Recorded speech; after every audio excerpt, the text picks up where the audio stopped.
Bonjour Olivia. Bonjour Agnès. Selon vous, quelles sont les qualités d'un bon paysagiste? Alors, je pense que ça passe par l'émotion et par le ressenti. D'abord parce que ça fait appel à tous les sens.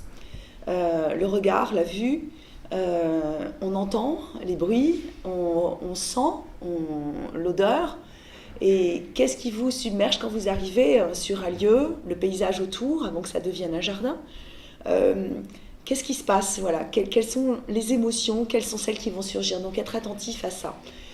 Donc être à l'écoute de vos émotions à vous.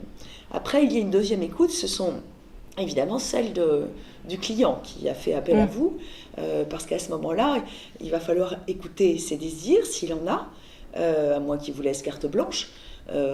Ça peut arriver, mais enfin généralement c'est aussi en fonction de sa vie et comment il vit le jardin. Donc il y a cette écoute-là, et arriver à faire un peu la synthèse de tout ça, de façon à lui apporter également vos connaissances, et puis votre talent pour peut-être exercer cet art.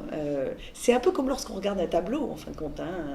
Et on regarde un tableau, ça fait appel à l'émotion. Et cette émotion, eh bien, il faut arriver à la mettre dans le jardin. Quel genre de paysagiste avez-vous envie de devenir? Alors effectivement, le paysagisme englobe beaucoup de métiers. Le paysage, il y a les jardiniers, il y a ceux qui sont spécialisés dans certaines plantes, sur le bambou, il y en a qui font seulement de la réalisation, et puis il y a les architectes, ce qu'on appelait avant qu'on devienne paysagiste, on s'appelait architecte de jardin. Et moi, c'est l'architecture du paysage qui m'intéresse. Donc, architecte de jardin, il s'occupe du jardin, de sa conception, jusqu'à la réalisation, jusqu'au bout. Donc, en fin de compte, on livre le jardin terminé.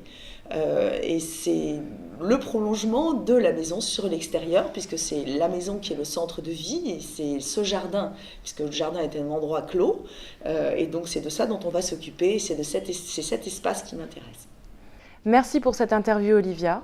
Nous attendons de vos nouvelles avec impatience. Nous vous souhaitons bon courage pour votre formation et vos projets. Merci beaucoup, Agnès. À bientôt. À bientôt. À bientôt.